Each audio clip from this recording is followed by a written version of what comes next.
On est encore dedans les grands thèmes Jésus, des célèbres inconnus. On pense qu'on connaisse bien les Christ, mais à la fin, la vérité biblique sur lui, parfois, est bien différente de ce qu'on est habitué, et de celle qui est présentée aujourd'hui dans plusieurs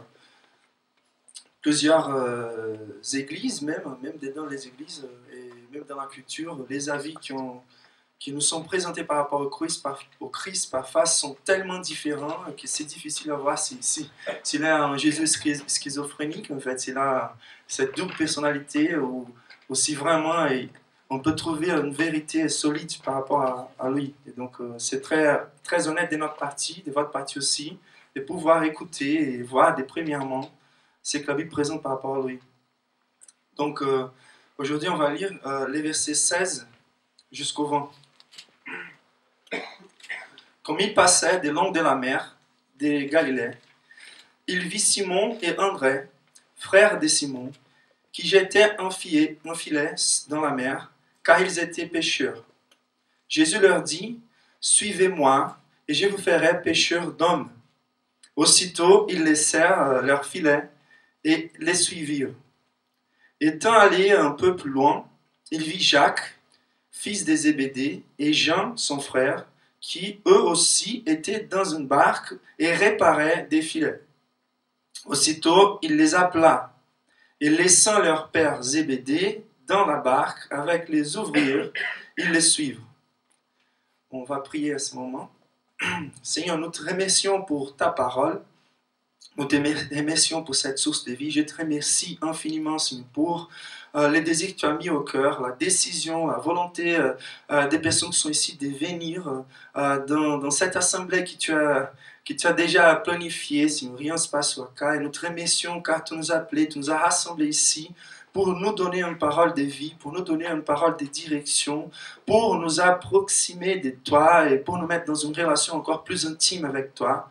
Nous voulons écouter ta voix, nous voulons, Seigneur, nous soumettre à ta prophétie, ta direction, car on a la confiance que tes directions, ce sont des directions des vies, ce sont des directions de la vraie joie pour notre vie. Et je te demande au nom de Jésus, Seigneur, de nous donner la capacité de comprendre, mais pas que de comprendre avec la tête, mais d'être transformé par ta parole. Au nom de Jésus, Seigneur. Amen. Merci bien.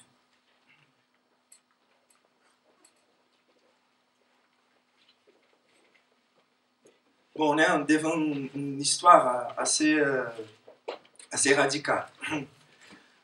Donc, j'avais dit plusieurs fois que parfois les prédicateurs ils deviennent, et même ceux qui écoutent la parole, deviennent des otages de ce qu'on écoute, de ce qu'on prêche.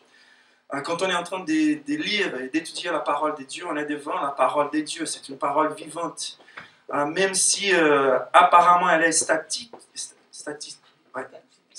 en fait, devant nos yeux, c'est quelque chose qui vient de la bouche de Dieu et ça bouge avec notre existence. On a pas mal des expériences qui ont été vécues depuis qu'on a étudié sur les attaques de Satan, la tentation de Jésus. Il faut qu'on reste en prière. Mais de l'autre côté, il y a aussi dans les choix de faire une étude biblique, un exposé biblique, de suivre par exemple un livre tout entier comme on est en train de faire avec Marc. On est des otages, des sujets à parler qui, par exemple, ne peuvent pas nous donner l'opportunité de la fuite, en fait. Parfois, il y a des thèmes, des sujets tellement rechassés par la culture et les pasteurs ne veulent pas les toucher. Là, à ce moment, on est devant une description de c'est quoi que ça veut dire d'être disciple de Christ. Et c'est assez radical. Et notamment aujourd'hui, après toutes les manifestations radicalistes, je pourrais dire, c'est pas vraiment radical. Radical n'est pas forcément mauvais en fait. Radical, c'est quelque chose qui touche la racine, qui touche les centres, qui touche la source. Mais parfois, quand on voit par exemple des djihadistes radicales, quand on dit des choses comme ça, les mots radicaux deviennent un peu chargés des valeurs négatives. Mais quand même, il y a quelque chose qui se passe ici tellement radical dans la vie des apôtres.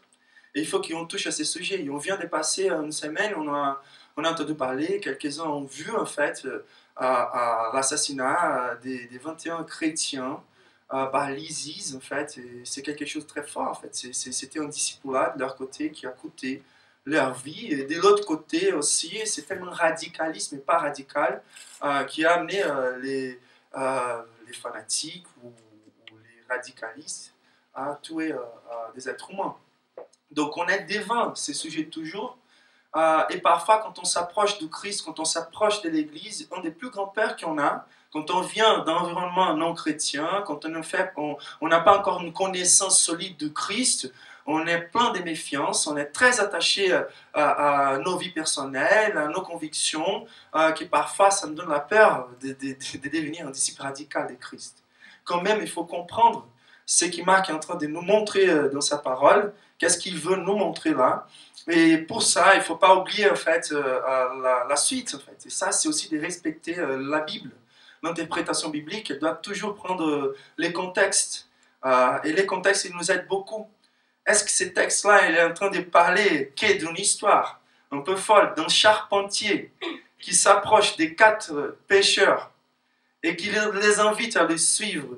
Et ces pêcheurs, ils vont laisser à côté leur travail, leur famille pour suivre ces charpentiers. Il y a quelque chose qui nous manque là. C'est Marc qui veut être tellement bref. Cette histoire, elle nous semble très folle en fait.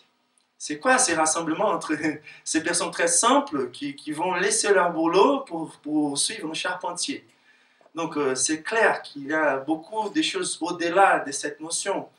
Et il faut comprendre quand même les choix qu'ils font, la réponse qu'ils donnent à l'appel de Jésus, c'est une réponse vraiment radicale. Mais qu'est-ce qui les apporte, cette réponse radicale? Et ça, c'est intéressant de noter, comme on vient d'étudier, par exemple, la séquence, la suite. On a vu un peu les titres qu'on a ajoutés au Christ, les caractéristiques du Christ, les vrais Christ. On a vu qu'il est présenté par Marc comme un roi qui va s'approcher, un roi qui a un message d'autorité, car c'est les messages du roi.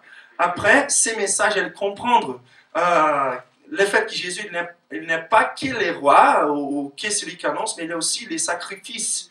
La race humaine elle a besoin d'un sacrifice et aussi d'un sacerdoce. Jésus il a les sacerdotes. Les sacerdotes, c'est ça, oui. Et les sacrifices. Et en même temps, on voit que Jésus il est présenté ensuite, tel comme les nouveaux Adam, les nouveaux représentants, quelqu'un qui doit vraiment être 100% humain, mais en même temps 100% Dieu, pour nous substituer. Jésus les prophètes. Donc, il a accompli la base du message qu'il va annoncer. Donc, autant qu'il nouveau Adam, car il a réussi dans la tentation qu'Adam a échoué, il a une base solide pour annoncer son message.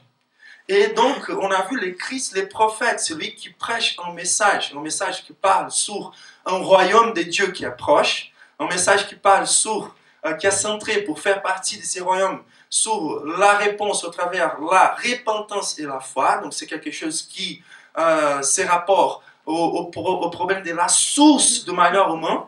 La source du malheur humain, c'est les péchés. Donc, c'est pour ça qu'elle est depuis là un message radical. Et qu'à ce moment-là, la suite des relats, de cet enregistrement de Marc, il y a cette connexion entre la prédication du Christ et ce qu'elle donne en fait. Ces relats d'un appel de Jésus, ce n'était pas quelque chose de nouvel pour ces hommes-là. Quand on étudie l'histoire de l'Église, des autres références bibliques, on voit que il y a déjà au moins un an que les disciples ils connaissent Jésus. Peut-être qu'ils étaient en train de raccompagner sa vie, d'écouter ses paroles. Donc, ce n'est pas forcément une réponse immédiate attendue de nous si on n'a pas encore compris qui Jésus est en vrai. Quel niveau de confiance on peut avoir en lui, en fait. C'est pour ça que les relats, les contextes, ils nous aident beaucoup à comprendre ces types d'appels que Jésus fait envers les disciples, les premiers disciples, et leur réponse tellement radicale. Quand même, elle reste encore assez radicale. Et c'est ça qu'on va voir. Mais il faut qu'on garde dans notre tête le fait que cet passage biblique, elle a un rapport direct avec ce qui a été mentionné avant. Il est encore dans les développements de l'efficacité de la prophétie du Christ, du message du Christ. La tâche principale du Christ, on a vu, c'était de prêcher l'évangile, d'annoncer la bonne nouvelle. Et là, on est devant les effets de la bonne compréhension, de la bonne réception, de la prédication de l'évangile. Qu'est-ce que ça donne en fait, la bonne prédication de l'évangile? Quand l'évangile il est bien prêché, ça veut dire quand l'évangile il est prêché dans la puissance du Saint-Esprit et avec la bonne compréhension de ce qu'il veut dire, quelle réponse il donne pour ceux qui la comprennent vraiment. Donc, il ne s'agit pas d'un suivez-moi vide. Il s'agit d'un suivez-moi chargé de la notion de la prédication de l'évangile. Donc, quelle est la grande vérité que ce texte veut nous apporter? De quoi le vrai évangile il est capable et quoi signifie de faire partie du royaume des cieux? Ça veut dire, il avait dit, le royaume des cieux est proche. On avait vu, ça peut être une très bonne nouvelle, mais aussi une nouvelle terrifiante. Ça veut dire, le royaume de Dieu, c'est un royaume de sainteté, de bonheur, d'ordre, mais en même temps, c'est Dieu, c'est un Dieu juste. Il vient pour juger. Donc, ça veut dire, cette période d'opportunité de patience, elle va bientôt se finir. C'est les moments de l'opportunité, le royaume de Dieu est proche, on peut faire partie. Mais même si on ne veut pas faire partie positivement, il va arriver sur nous, autant qu'il faut consommateur. Et ça peut être terrifiant d'un côté, mais aussi la bonne nouvelle, car ce sont les plus grandes aspirations de l'être humain. Et donc, c'est quoi que veut dire faire partie de ces royaumes? C'est ça qu'on va comprendre. La vérité que ce texte nous présente, c'est que devenir disciple du Christ, soit de répondre, de comprendre et de répondre à l'annonce de la bonne nouvelle, de la prédication fidèle. Donc, devenir disciple de Christ signifie de répondre positivement, de façon volontaire et radicale, à un appel irrésistible. Donc là, on rentre dans les beaux paradoxes bibliques. Comment c'est un appel irrésistible d'un côté et volontaire de l'autre côté? C'est ça qu'on va rentrer là-dedans, on va voir comment c'est bon en fait l'évangile. Donc, on va commencer par la fin, on va commencer par la deuxième partie, un appel irrésistible. Donc, d'être disciple de Christ signifie de répondre positivement, de façon volontaire et radicale, à un appel irrésistible. Et ça touche vraiment à la vérité par rapport à notre foi. Si on veut le mesurer, si on fait vraiment partie du royaume de Dieu, si on a bien reçu la bonne nouvelle, il ne suffit pas de rester sur la compréhension, mais il suffit de comprendre comment c'est la réponse que je donne avec ma vie à cette vérité. Combien chère c'est cette vérité dans mon cœur? Et comment ma vie démontre ça? Donc, c'est toujours très important de considérer ça. À la fin, ça c'est la chose que Jésus est plus soucieux à nous convaincre. C'est pas tout à fait la connaissance de l'évangile de façon générale, mais la sûreté par rapport à nos vies personnelles si on fait partie de cette bonne nouvelle. C'est possible d'avoir une connaissance sur l'évangile qui est superficielle, qui ne dépasse pas l'intellect, qui ne dépasse pas la mentalité. Et c'est là, en fait, où Jésus il veut vraiment qu'on soit sûr par rapport à notre foi, en fait. Et ça, c'est motivé par l'amour, bien sûr. Donc, le premier côté qu'on va voir, c'est l'appel irrésistible. Pourquoi cet appel est un appel irrésistible? Pourquoi cet appel, il a la force de faire des hommes qui sont dans leur travail, tout laissés à côté, et même leur famille, leur père, pour suivre Jésus? Pourquoi Jésus, il va arriver même à dire à celui qui n'est pas disposé à prendre sa croix et laisser sa famille, ses parents, ses amis, il n'est pas digne de me suivre? Pourquoi il nous appelle à calculer bien les prix? On voit les prix, c'est clair devant nous jusqu'aujourd'hui. C'est vital. Il veut être sûr qu'aucune tribulation, aucun prix à payer peut être considéré plus grand que de le suivre. Mais qu'est-ce qui nous donne la substance pour pouvoir les suivre à tel point? C'est l'irrésistibilité en fait de cet appel. Et comment on va mesurer l'irrésistibilité de cet appel? L'appel, il est irrésistible car il nous présente une proposition irrésistible. Ça, c'est incroyable. Donc là, c'est un peu compris dans la notion, je vous ferai pécheur d'hommes. De telle façon, ça nous semble un peu manipulatif. On va donner un... Comment vous dites en français quand on met quelque chose dans la... C'est quoi? Une? Plus... Appât, c'est ça? De lancer un appât pour que les poissons viennent chercher. Donc ça peut sembler un peu manipulatif, des mauvaises intentions derrière. Mais le fait, c'est que c'est irrésistible, car la proposition que Dieu nous donne, l'invitation que Jésus est en train de faire à ses disciples, c'est une invitation irrésistible. Donc imaginez-vous, quelle est la proposition que Jésus est en train de donner? C'est une proposition de faire partie d'un royaume où le triomphe, il est certain. Ce n'est pas une théologie triomphaliste, ça veut dire ni tous les triomphes qu'on va goûter à la gloire, on va les goûter aujourd'hui, maintenant. Mais c'est triomphe sur la mort, surtout c'est triomphe sur les péchés, c'est les triomphes sur l'inimitié entre Dieu et les êtres humains. C'est un royaume qui va prévaloir, c'est un royaume qui va vaincre nos plus grands ennemis. C'est un royaume d'adoration et non de l'idolâtrie. On est toujours en train de chercher quelque chose à adorer. On se met nos vies à chercher des rêves, des valeurs pour des choses qui ne sont pas capables de remplir nos cœurs. Et Jésus, il est en train de nous apporter une promesse de remplissement d'adoration. On va être devant un roi qui est parfait dans ses vertus et qui en soi-même est capable de satisfaire tous les demandes de l'être humain. Donc on sera vraiment dans l'adoration, mais la bonne adoration, c'est l'adoration de ce qui est digne.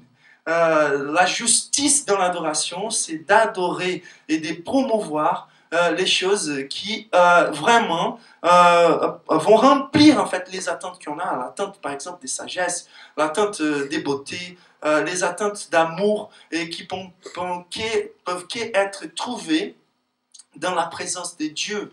Donc c'est un royaume de sécurité, c'est un royaume où on n'a pas besoin d'être anxieux, on n'a pas peur de perdre les choses qu'on a en Dieu, car tout ce qu'on a en Dieu devient éternel, on ne va jamais perdre. Et toute la séparation, elle sera légère quand nous sommes séparés des choses en Christ, en Dieu. Donc, c'est un royaume de justice au lieu de l'impunité d'un côté et au lieu de ça veut dire la tolérance pas chère, on pourrait dire l'impunité, la tolérance pas chère. On va oublier les valeurs morales, on veut être libre pour être libertin, on veut être libre pour être tort. Ça, c'est pas la vraie liberté. La vraie liberté, c'est d'accepter en fait notre vocation et de l'accomplir parfaitement. La vraie liberté, c'est quand on voit, par exemple, moi, ça me vient en tête toujours, Zidane, c'était quelqu'un qui jouait les foot incroyablement. Et j'imagine si quelqu'un lui forçait, ou lui laissait même essayer un autre type de sport, où il n'était pas doué, tellement doué pour ça. Pour moi, ça c'est pas la vraie liberté. Hein. C'est un peu un type d'esclavage, de limitation, des vraies limitations. Le fait de pouvoir choisir autonomement des choses. Donc l'influence constructiviste, on va tout tuer pour être sûr que nous sommes en train de construire de nous-mêmes les choses qu'on va faire. Notre destin, notre vie. Ça, c'est pas la vraie liberté. La vraie liberté, c'est de bien comprendre, de bien reconnaître pourquoi on a été créé. Car c'est que quand on est en train d'accomplir le but de notre existence qu'on vit la vraie liberté. La vraie liberté, c'est de reconnaître qu'il y a quelqu'un qui nous a planifié pour faire une telle chose. Et c'est là où on va trouver notre joie.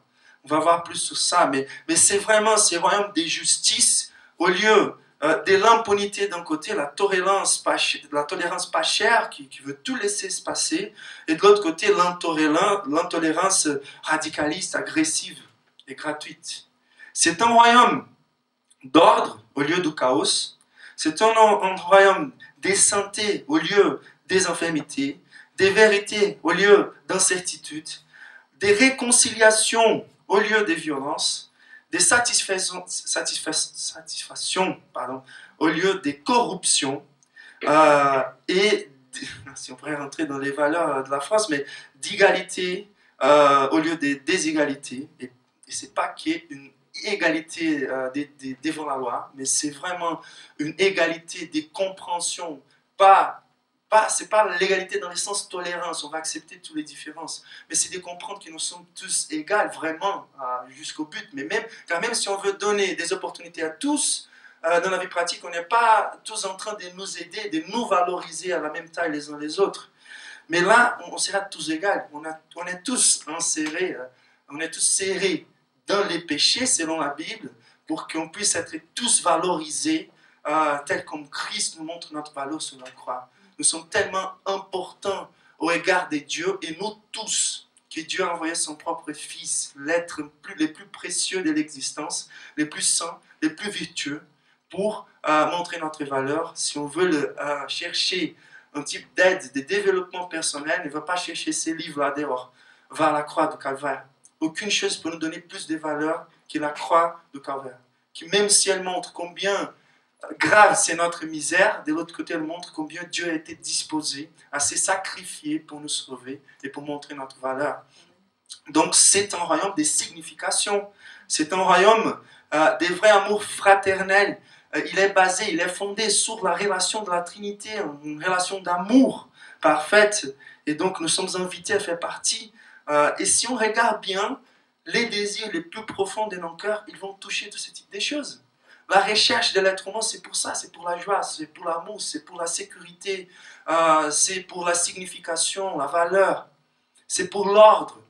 Soit si on est engagé d'un côté personnel dans cette recherche, soit si on est engagé d'un côté politique ou pour des autres causes qu'on peut chercher, des organisations, on sera toujours en train de chercher quelque chose qui ne peut pas être trouvé qui est dans les royaumes de Dieu. Et ça montre combien Dieu nous a créés pour lui et pour être en ordre avec sa création, en ordre avec son but, son existence, la vraie liberté, c'est ce qu'on cherche. Comme Augustin il a dit, l'être humain, il imite perversement à Dieu quand il cherche dehors Dieu les choses qui c'est que Dieu qui peut nous donner de façon pleine. Et c'est incroyable comme l'être humain il est toujours en train de vouloir ça, même quand on voit les désirs du pouvoir de Nietzsche, ces désirs de la puissance, c'est un désir pour Dieu à la fin, car c'est que Dieu qui a tous les pouvoirs. Donc, quand on voit les désirs les plus profonds de l'être humain, et quand Jésus dit, moi je vais vous proposer un appel irrésistible, c'est quand on reconnaît qu'en vrai, c'est le royaume que Dieu nous présente, qu'il nous invite à faire partie, il va trouver, il va au encontre de toutes ces attentes les plus sublimes de notre âme, les plus dignes, les plus vraies. Et c'est là où on voit pourquoi cet appel irrésistible. Donc, c'est un appel irrésistible car il touche à nos plus grandes attentes. C'est un royaume qui gouverne, c'est Dieu à la fin. Et ce ne sont pas les êtres humains. C'est un lieu vraiment où on peut voir à Dieu. C'est la plus grande recherche de l'être humain au long de l'histoire. C'est d'essayer de voir à Dieu. Soit au travers cette mentalité un peu plus moderne et post-moderne de voir Dieu en nous, de nous faire Dieu, mais c'est la volonté de voir Dieu qui est là derrière. Soit avant ça, les parcours, les désirs de voir à Dieu. C'est la marque de la race humaine partout. Donc d'un côté, c'est car l'invitation elle est irrésistible. Mais de l'autre côté, cet appel il est irrésistible car ça vient d'une bouche, d'une source, d'une voix irrésistible. Et ça, c'est assez intéressant. Il ne s'agit pas de chant de la sirène. Est-ce qu'il y a ces concepts-là en français, les chants de la sirène? Cette notion encore, comme les pêcheurs qui veulent tromper sa proie, c'est ça, merci. Sa proie. Non, pas du tout. C'est pas au travers un chantement, ça se dit, non? Oui. C'est pas au travers un enchantement, une illusion. Aujourd'hui, on est plus soucieux avec la vérité. On va suivre les illusions car il a la présupposition qu'il n'y a aucune vérité absolue. Même si la seule vérité absolue, c'est qu'il n'y a aucune vérité absolue. Donc on voit déjà quelque chose tordu là-dedans. Mais le fait, c'est qu'aujourd'hui, on est en train de suivre des choses qui vont marcher dans la vie pratique, même si elles ne sont pas vraies. Donc, même si Jésus était en train de lancer un enchantement sur ses disciples, c'est pas grave dans cette génération, on ne peut pas juger. Mais le fait, c'est qu'il là, c'est au travers la voix des dieux que cet appel a été donné. Et c'est irrésistible car c'est un Dieu, d'un côté souverain, c'est l'autorité finale, il va toucher toutes les dimensions de notre être, il va nous rappeler qui nous sommes à l'égard de lui, donc il faut entendre la voix de Dieu, la vraie voix de Dieu, qui ne veut pas dire sensiblement, forcément, car Dieu il est esprit, mais il faut vraiment avoir cette conscience que Dieu il est en train de m'appeler. C'est un type de reconnaissance. Il y a dans les DNA de la race humaine, les ADN spirituels de la race humaine, le fait que nous sommes des créatures de Dieu. Et quand la voix de Dieu vient dans nos cœurs, on reconnaît notre Père. On reconnaît qui il est, qui est celui qui nous appelle. Et raccompagné du fait que c'est Dieu qui est en train de nous parler, ça vient les caractéristiques des dieux qui sont évidents. C'est un Dieu bon. Ça veut dire que ça exige et ça demande. Et c'est cohérent qui, je trouve, de la confiance dans cet appel. S'il m'appelle, si je veux considérer qui est l'autorité, c'est obligatoire de le suivre. Mais si je veux considérer aussi le fait qu'il est un Dieu d'amour, il est la source du bonheur, il est la source de la bonté. Si je considère que je n'ai aucun motif de douter de ses intentions, je vais répondre à cette voix. C'est la voix de Dieu, c'est la voix irrésistible. Ça passe par la connaissance qu'il est la source de la vie. Qui dans cette réponse, je vais trouver la vraie vie. Ça passe la notion aussi, une fois qu'on a vu Dieu, une fois qu'on a senti la présence de Dieu, et c'est pour ça que l'Église n'a pas été appelée pour les moralismes. Il faut garder ça. Comment faire les personnes écouter la voix de Dieu? Comment faire les personnes comprendre que c'est Dieu, il est un Dieu saint et nous sommes dans les péchés? Ce n'est pas au travers d'éponter les faiblesses morales des personnes. De lutter contre les homosexuels, de lutter contre l'adultère, ce type de choses-là. C'est clair, dans la Bible, Dieu il déteste les péchés, mais il aime les pécheurs. Et la seule chose qui peut convaincre les personnes de péché, c'est de rentrer dans la présence de Dieu. La seule chose qui peut convaincre un être humain combien sublimes sont les propositions des vies bibliques ne sont pas des arguments qu'on peut donner en faveur d'un mariage, selon la Bible. Ça peut aider, mais il faut d'abord être transformé. Il faut d'abord reconnaître que la source de ces enseignements, c'est Dieu. Il faut qu'on présente Dieu aux personnes, il faut que les personnes se trouvent dans la présence de Dieu. C'est la seule chose. C'est quand on est devant les soleils du midi qu'on est capable de regarder les ombres les plus cachées en nous. Parfois, on se trouve très parfait. Mais quand on voit qui Dieu est, dans la beauté de sa sainteté, selon la Bible, on voit bien que les mieux d'entre nous, les mieux en comparant les êtres humains entre les êtres humains, les gris en fait. Quand on voit les blancs, on voit combien ombre nous sommes en fait. Et c'est là, quand on écoute la voix de Dieu, on écoute, on reconnaît qui parle, on reconnaît sa sainteté, sa beauté. On reconnaît en même temps ce qu'il attend de nous. La perfection. Il est parfait, il nous a créés pour la perfection. Et c'est là où on voit qui nous sommes. Mais on voit qu'ils ne sommes pas qu'avec la culpabilité, car la voix de Dieu, elle vient toujours avec l'espoir. Satan, sa voix, elle vient toujours avec la condamnation. Mais en même temps qu'on voit qui Dieu est et ce qu'il désire pour nous, on devient amoureux. On devient amoureux de ces plans imparfaits qu'il voulait pour moi. Je commence à comprendre que ces plans sont beaucoup au-delà de ce que je pourrais imaginer pour ma vie.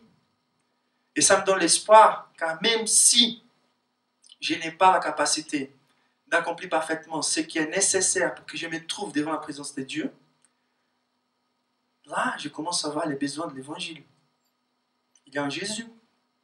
qui s'est soumis en baptême, qui a été tenté pour me substituer, et qui la seule chose à faire à ce moment, c'est de me repentir et de m'attraper forcément. C'est irrésistible quand on n'a pas de choix. Vous comprenez ça? C'est irrésistible car c'est que quand on a compris notre condition, notre misère, qu'aucune autre proposition philosophique, religieuse va nous faire sortir de ce sens de culpabilité et les plus grands désirs d'être vraiment heureux. Quand on voit Dieu, on voit la joie. Elle est là, absolue. Quand on ne voit pas Dieu, on ne voit pas la joie, on voit qu'il y a des plaisirs. C'est pour ça qu'on ne va pas chercher les plaisirs en Dieu, car on ne l'a pas vu. Mais une fois qu'on a écouté la voix de Dieu, aucune chose est capable de satisfaire cette manque qui a été approfondi par la joie. Et c'est là, en fait, où l'évangile devient, c'est impossible de voir l'évangile comme quelque chose de superficiel. Une religion à ajouter les autres styles que j'ajoute à ma vie. C'est quelque chose qui touche au cœur.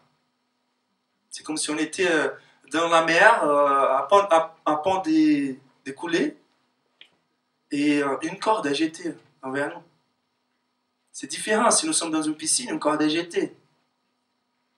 Il n'y a pas la sensation des besoins, des nécessités. Mais là, quand on entend vraiment la voix de Dieu, c'est la seule sortie.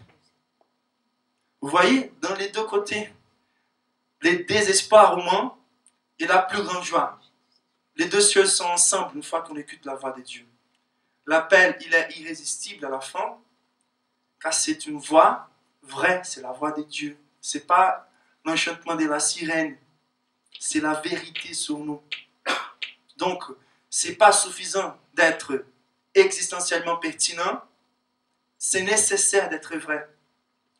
Nous pouvons être tous trompés dans les philosophies qu'on suit, mais on est content, car ça marche un peu dans la vie pratique. Mais il y aura un jour où la vérité, elle va compter. Et c'est pour ça que les chrétiens ils sont toujours appelés à considérer les choses par la vérité. Donc ça, c'est la voix de Dieu, c'est la voix irrésistible. Mais cet appel, il n'est ni autoritatif, ça veut dire qu'il ne fait pas violence contre la volonté humaine, et ni une illusion. C'est une vérité qui est souveraine, mais elle n'est pas souveraine qui est basée sur l'arbitrarité de Dieu. Il exige de nous une réponse. Et cette réponse, elle est volontaire. Et c'est pour ça que l'appel est irrésistible aussi. Une fois qu'on a vraiment compris l'évangile, la vérité sur nous, c'est irrésistible de répondre à l'évangile. Je sais qu'on allait rentrer dans des discussions théologiques, mais c'est intéressant de voir dans la Bible le fait qu'il y a la réponse supposée de ceux qui ont laissé le christianisme, et c'est pour ça que Jésus il joue toujours dans ces points-là. La préoccupation de Jésus, c'est plutôt sur l'authenticité d'une foi, d'une vraie expérience avec Dieu, qui est sur la possibilité, d'une fois qu'on s'est converti, on revient, tout ça. On n'aura pas le temps de discuter, je peux discuter sur ça après, mais le fait c'est que quand on regarde les effets de l'évangile, on considère l'effet que c'est un plan qui commence avec Dieu, que Jésus va les consommer au temps et dans l'espace, que Jésus va prier pour les peuples que Dieu lui a donnés, l'efficacité autour de tout ça qui imprégne toute cette notion, c'est incroyable. Et on se rappelle de Pierre qui va dire, ils sont sortis de notre milieu, mais ils n'étaient pas forcément des nôtres, ils n'étaient pas, les racines de l'évangile n'étaient pas lancées vraiment dans leur cœur. C'était quelque chose de superficiel. Et je me rappelle, ma mère, elle était toujours à la recherche des religions. Je me rappelle quand j'étais petit, on a passé par toutes les religions qu'on peut imaginer. C'était incroyable. C'était les jeux des bouzios, tarot, les voyants, toutes des choses ésotériques, les pyramides, l'éléphant, les, comment ça se dit en français, on dit macumba au Brésil, mais ce sont les sorcières, je ne sais pas comment dire, ouais, les animistes. On a passé partout, pas jamais, on n'était jamais plongé dans aucune religion, mais ma mère elle était dans la recherche. Et quand j'ai m'aperçu la puissance de l'évangile sur sa vie et après sur la mienne, c'était ça en fait. Ça se trouve en Jean chapitre 10, verset 9, c'est les textes basiques de notre église, de notre vision. Mais là, Jésus nous raconte en fait le fait que Jésus est le bon pasteur. Il appelle ses brebis à rentrer dans un pâturage. Et ça me rappelle les fêtes que j'allais quand j'étais jeune. J'ai sauté les murs des fêtes, j'ai rentré comme vous dites en français, infiltré.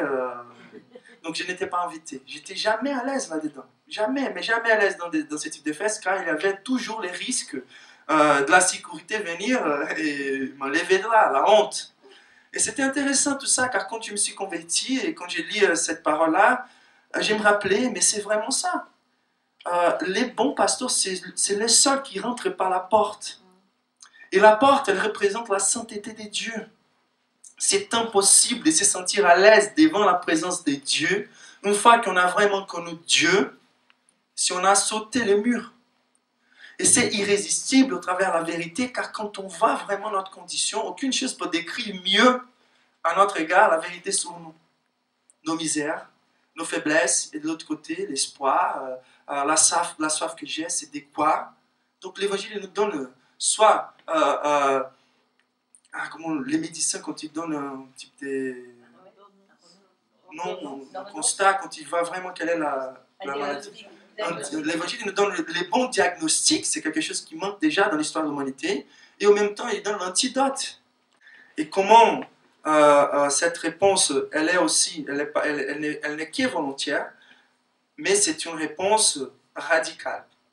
Et c'est là où il faut vraiment qu'on soit bien attentif. Si on ne donne pas une réponse radicale à l'évangile, ça veut dire qu'il montre que l'évangile il est rentré dans la racine de nos cœurs, de notre âme. On n'a aucune garantie que nous sommes vraiment des participants du royaume des cieux, du royaume des dieux. Et c'est quoi que cet texte montre comme un type de réponse radicale? C'est quoi que ça touche en fait? La réponse radicale, c'est d'abord de confier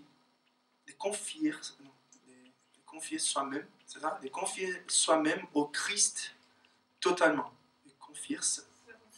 De se confier à Christ totalement. Donc, c'est quoi que ça veut dire ça? Donc, je vais partager une histoire qui s'est passée avec moi à mon église au Brésil. J'ai travaillé avec les surfeurs chrétiens. Donc, ça veut dire que c'était une agence missionnaire qui voulait prêcher l'évangile aux surfeurs. Donc on faisait des retraites parfois. On a fait une retraite et il est venu un ami chrétien qui avait une paralysie dans le cerveau. Donc il ne pouvait pas bouger. C'était très limité son mouvement. Et donc c'était inimaginable de lui mettre dans l'eau. Et c'était un peu folle de notre côté, mais quand même, c'était quelque chose de très simple. On avait la sécurité de le faire. Moi, il était mon ami depuis longtemps déjà, mais moi, je n'avais aucune idée de combien de joies je pourrais lui donner au travers cet acte-là. Donc on a fait ça, on est allé dans une équipe pour ne pas être très dangereux. Et c'était en fait moi et lui en fait dans la planche. Il ne peut pas se lever en fait dans la planche, dans l'eau, tout ça. Il y avait des risques. Mais la chose la plus intéressante, c'est qu'on a réussi à faire. Après, il a partagé, on a tous pleuré beaucoup, car pour nous, ça suffisait quelque chose de très petit à faire. Pour lui, c'était quelque chose, il a dit même, c'était les plus grands jours de ma vie. Et là, en fait, un pasteur qui était avec nous, quand il allait prêcher, il a partagé ces moments, il nous a aidé à interpréter comment on peut lier ça à l'évangile. Et ça m'a beaucoup touché. C'est quoi de se confier totalement à Christ? Donc, ça commence par une reconnaissance que sans lui, nous ne pouvons rien. Donc, si on imagine cette idée-là de faire du surf pour quelqu'un qui est dans la paralysie, c'est quelque chose qu'il ne peut pas faire. pas faire toute seule.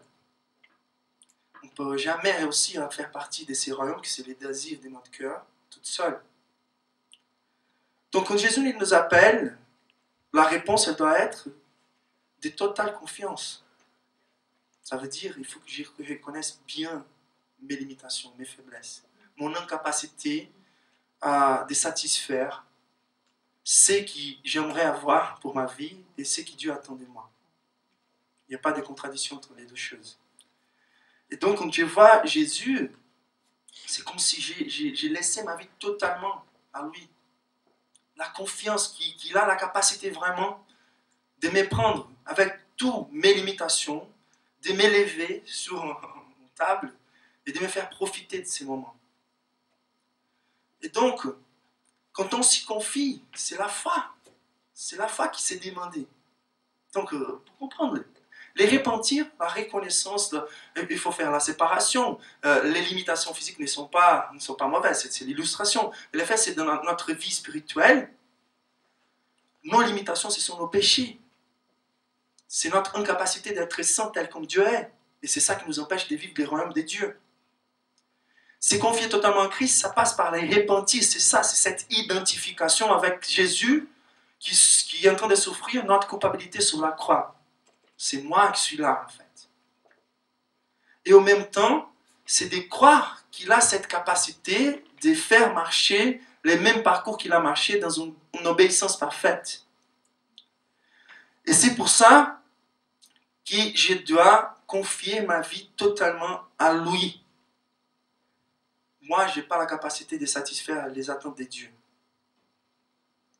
Ça suffit un jour pour moi, pour voir combien je peux rendre Dieu triste. En même temps, la foi n'est pas la capacité de croire plus fort que les autres en moi-même. C'est la reconnaissance de la capacité de Dieu de me transformer totalement à son image. C'est de reconnaître la puissance que Christ est en train d'investir sur nos vies.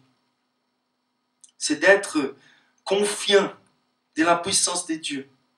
Quand Jésus il appelle ses disciples, on sait bien l'histoire après. Hein. Combien de fois Simon-Pierre il va rater. Mais qu'est-ce qu'il a devenu après? Hein? Aujourd'hui, on n'est pas tellement parfait comme on aimerait. Mais on est déjà beaucoup mieux qu'on était avant. Et ça, c'est la démonstration claire de la puissance de Jésus sur nos vies. Il faut qu'on se confie totalement à lui. Il ne faut pas confier dans notre capacité d'être agréable à Dieu, mais dans la capacité de Dieu, dans ce que Dieu voit en nous. Il voit les potentiels, il garantit qu'on y va arriver. Après, donc la première chose, c'est de confier à ça, c'est être radical, totalement à Christ. Après, ça demande un type de rupture. Les ruptures qu'on est disposé à passer dans nos vies, elles démontrent combien radical notre attachement avec Christ il est. Donc ça peut jouer dans plusieurs sens. Ça peut jouer dans des sens, des ruptures nécessaires. D'habitude, quand on devient chrétien, quand on commence nos parcours avec Dieu, c'est tellement important de nous séparer du monde. Et même des amitiés, au moins pendant une époque. Pour qu'on puisse se conformer avec le caractère de Dieu, pour qu'on puisse faire connaissance qui Dieu est, et qu'on puisse aussi savoir consciemment comment apporter le caractère de Dieu aux autres. Après, on sera renvoyé au monde. C'est clair. Mais le fait, c'est qu'il y a des ruptures toujours dans la vie chrétienne. Ils ont rompu avec leur boulot. Ces 4 disciples, ils ont rompu avec leurs parents. Parfois, pour suivre un ministère spécifique de Dieu, ce n'est pas pour tous. Il va falloir sortir la nation, la famille. Ça peut arriver. Et ça va montrer combien on veut vraiment suivre le Christ. Combien radical nous sommes en train de suivre le Christ. Suivre, c'est le désir d'être attaché. Continuellement attaché. Où il va, j'y vais. Et Jésus, il est en train de marcher. Il est en train de nous guider dans nos vies personnelles constamment. Est-ce que nous sommes disposés aux ruptures pour qu'on puisse lui suivre, pour qu'on puisse vraiment être attaché à lui, pour être sûr qu'on est vraiment au centre de sa volonté? Est-ce que nous sommes sensibles à la direction qu'il est en train de nous donner? Donc il y a un côté des ruptures très intéressant. Et ça va se passer avec nous. Quelques ruptures seront très légères, quelques ruptures seront plus difficiles, mais quand on va comparer les ruptures les plus difficiles qu'elles soient avec les risques de ne pas être en train de suivre le Christ, ça sera toujours léger, comparablement. Et donc, quand on voit les choses que Jésus est en train de faire dans la vie de ces personnes, au travers de ces personnes, ça fait la peine. Ça fera toujours la peine. Et il faut qu'on médite bien sur ça aujourd'hui. Ces côtés de la radicalité de suivre Christ, c'est totalement oublié à l'Église. On est une Église consumiste. On veut recevoir les choses pour nous, qui est pour nous, pas pour les royaumes. Et on croit qu'on peut suivre les Christ quand nous sommes en train de suivre le monde. Il y a des ruptures, parfois des ruptures très fortes. Et donc, mais ça implique aussi, cette suite radicale de Christ, ça implique aussi continuité. Et ça, c'est une bonne nouvelle. C'est une très bonne nouvelle. Il y avait une mentalité dans des églises en général au Brésil où il fallait reproduire les tâches pastorales, missionnaires, un peu très prédéfinies, on pourrait dire comme ça.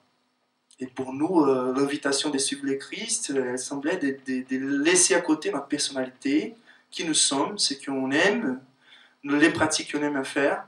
Mais ce n'est pas du tout comme ça que Dieu fait avec nous. Aucune chose, aucune vérité par rapport à ta vie, la description de ta personnalité, ton histoire, est dehors de la condition de Dieu pour ta vie. Ça veut dire même les histoires mauvaises qu'on a vécues, elles ont joué pour la formation de mon caractère, pour les choix que j'ai faits, et même s'il y a pas mal de choses que je dois me repentir et rompre avec mon passé, ces passés-là, il a contribué pour que je sois aujourd'hui ce que Dieu veut vraiment manifester au travers de ma vie. Donc, ils vont laisser d'être pécheurs objectivement, mais ils continueront à être des pécheurs. Ça, c'est très intéressant. Nous sommes irrépétibles. Ça se dit en français? On ne se répète pas. Les êtres humains, on ne se répète pas. On est unique, mais dans un sens tellement, tellement important et tellement étonnant en fait. Notre histoire, elle a de la valeur pour Dieu. Il faut savoir, il y a beaucoup de choses qu'il faut changer. Il faut vraiment faire des forces pour changer. Mais il y a beaucoup de choses qui vont être dans la continuité en fait. Aussi, il y a la complémentarité là-dedans en fait. C'est très intéressant. Il a appelé pas un disciple, mais des disciples. Et au moment où deux étaient en train de jeter les filets, les autres étaient en train de réparer des filets. Donc ça montre aussi ces deux côtés qu'il faut qu'on aille, cette compréhension. Il ne faut pas que nous tous nous reproduisons juste une telle manière de suivre le Christ, car on peut tous apporter des nouvelles choses, des nouvelles dons pour jouer ensemble. Nous sommes unis. Mais ce n'est pas l'uniformité, c'est l'unité dans la complémentarité. Ça, c'est très important. Et la dernière chose qu'il faut considérer dans cet appel radical, donc on a vu se confier totalement à Christ, on a vu la rupture nécessaire, la continuité et aussi la resignification. Ça se dit ou pas? De donner une nouvelle signification à notre vie. Donc, on va continuer à être pécheurs, mais pas dans ces niveaux-là. Nous serons maintenant des pécheurs des hommes. Et voilà, en fait, la plus grande merveille par rapport à la vie chrétienne. C'est là où se trouve, en fait, la complexité et les dynamismes de la vie chrétienne. C'est tellement difficile de savoir comment on va resignifier les choses, de donner un nouveau significat aux choses dans nos vies, mais c'est clair le but. Le but, c'est d'annoncer la bonne nouvelle. La description plus basique, bien sûr, il y a un côté très spécifique pour les apôtres et pour les pasteurs là-dedans. Donc, la patience, l'habileté dans la pêche, c'est quelque chose qui doit nous apporter beaucoup de sagesse dans les ministères. Mais on fait tous partie, en fait, avec nos dons, avec nos talents. Il faut donner une nouvelle signification aux dons et aux talents que Dieu nous a donnés. Donc, dans nos vies personnelles, individuelles, les prochains, c'est celui qui croise mon chemin. On n'a pas besoin de tous devenir missionnaires selon la mentalité d'aujourd'hui. Nous sommes déjà tous missionnaires, nous sommes tous déjà pêcheurs des hommes. Il faut que je puisse connaître si je joue mieux comme quelqu'un qui jette les filets, si je joue mieux comme quelqu'un qui est en train de réparer en fait les filets. Ça veut dire qu'on a autant de rôles qu'on peut imaginer selon la diversité qu'on a entre nous. Mais les buts en commun, c'est les mêmes. Autant qu'Église, autant que disciples, nous sommes tous appelés en fait à apporter les royaumes de Dieu, à approcher les royaumes de Dieu des personnes et approcher les personnes au royaume de Dieu. Ça veut dire, je rêve qu'on puisse avoir une Église qui soit disposée à dédier objectivement, car parfois c'est pas très clair comment je peux jouer dans la vie quotidienne mon rôle comme pêcheur d'hommes. Mais au moins pour l'Église, comme on a quelque chose qui est déjà en train de marcher, et tellement important pour Dieu, on pourrait dédier, je ne sais pas, 1 heure pour semaine pour quelque chose qui se passe à l'Église. Ça, c'est notre rêve. C'est sur ça qu'on va parler sur les cours des membres aussi. On a tellement de choses qu'on veut avoir pour que cette Église puisse marcher en tant qu'Église, dans un sens physique. Mais en même temps, il ne faut jamais oublier que ton but quotidien, c'est de devenir pêcheur d'hommes. Donc aussi pour mesurer, si tu es en train de suivre le Christ, celle-là c'est l'occupation principale de lui. Est-ce que tu as dedans cette occupation? Est-ce que tu es en train de le suivre? Est-ce que tu es en train de promouvoir les royaumes de Dieu et d'annoncer les seuls moyens de comment rentrer? Bon, c'est pour ça que dans les royaumes de Dieu, nous sommes nous qui nous sommes en fait. Avec une nouvelle signification, avec des ruptures, des continuités, mais il y a une perfection qui se passe entre nous. Parfois, temporairement, on va laisser à côté quelques talents que Dieu nous a donnés, on va recevoir de nouveaux talents. Mais quelquefois, il faut utiliser les talents, les dons qu'on a déjà.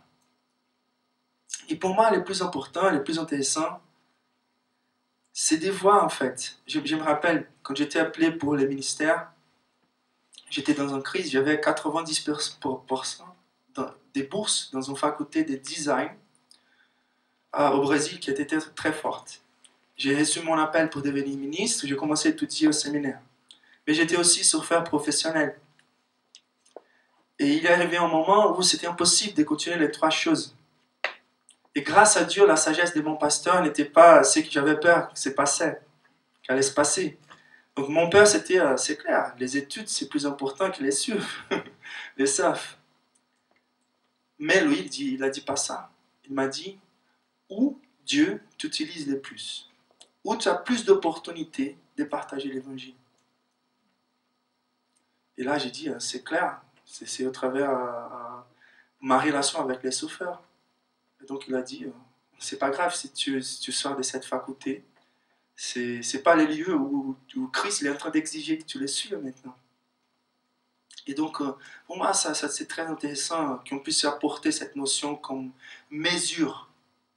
Ça nous rappelle, je ne sais pas qui a vu Chariot des Feux. Ouais. Il y a un moment où, c'est Liddell son nom, c'est ça? Je ne me rappelle pas bien son nom, mais quand il dit Dieu, il m'a créé pour la Chine. Donc je vais être missionnaire à la Chine. Mais il m'a fait aussi vite. Je sens les plaisirs de Dieu sur moi quand je cours. Donc, il y a des moments où il faut accepter ce que Dieu nous a donné et de dédier tous les talents qu'on a, soit l'art, soit la musique, soit les sports, n'importe ce type de choses.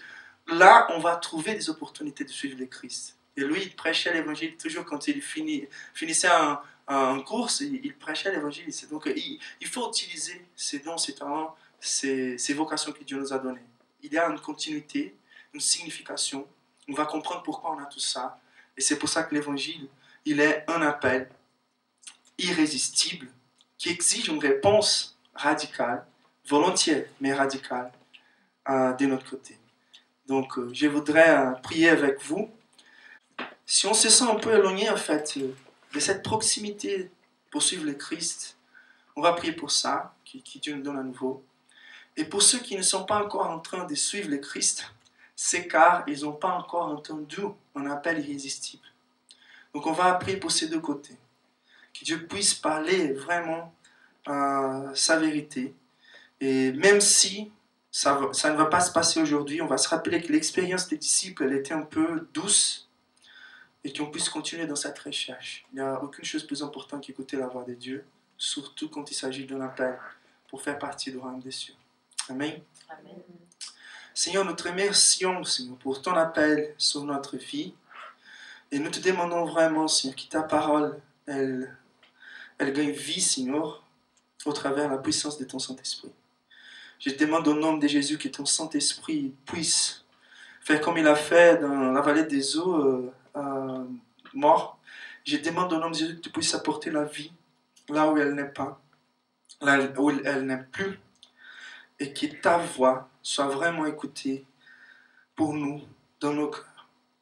Si, Seigneur, quelques-uns d'entre nous sont trompés par rapport à cette voix, si notre relation avec toi est encore très superficielle, que tu puisses apporter l'authenticité et qu'au nom de Jésus, Seigneur, ton Saint-Esprit soit là à ces moments en train de dire clairement dans nos cœurs, dans notre esprit, de nous faire cette invitation au repentir et à la foi, de recevoir la bonne nouvelle qui nous donne, Seigneur, l'opportunité de satisfaire pleinement notre cœur. Je te demande au nom de Jésus que tu puisses venir remplir toutes les attentes par Jésus, au travers de Jésus, et dans la force que Jésus nous donne. Et que tu puisses nous donner, Seigneur, cette force extra vivante de ton Saint-Esprit pour qu'on puisse nous suivre le Christ d'une façon volontaire mais radicale, Seigneur. Montre où tu veux qu'il y en ait des ruptures. Les péchés, c'est clair et évident, Seigneur, que tu nous donnes les forces pour rompre, Seigneur, avec les péchés. Les choses, Seigneur, qui peuvent t'éloigner de nous. Mais aussi, Seigneur, les choses qui peuvent gêner les parcours plus proches de toi, choses qui sont licites et parfois bonnes, comme les parents parfois, comme c'est passé avec les disciples. Je demande au nom de Jésus que tu nous donnes cette capacité, cette volonté d'être tellement attaché à toi et de vivre une vie dynamique, pertinente. Et que tu puisses nous redonner, Seigneur, les vraies valeurs de notre vie en considérant le fait que notre histoire a été apportée pour toi, pour gagner les vrais significats à ces moments, les moments de la conversion, et qu'on puisse redonner toute la signification qu'on a perdue, des choses qu'on a vécues, et qu'on puisse avoir des ruptures où c'est nécessaire, mais continuité, et que tu nous donnes la clarté par rapport au chemin que tu es en train de parcourir et de nous inviter à suivre. Merci, Seigneur, pour ta parole tellement riche, et donne-nous, Seigneur, des moyens et des opportunités de la vivre dans cette génération qui a tellement besoin de l'approche de ton royaume. Au nom de Jésus. Amen. Amen.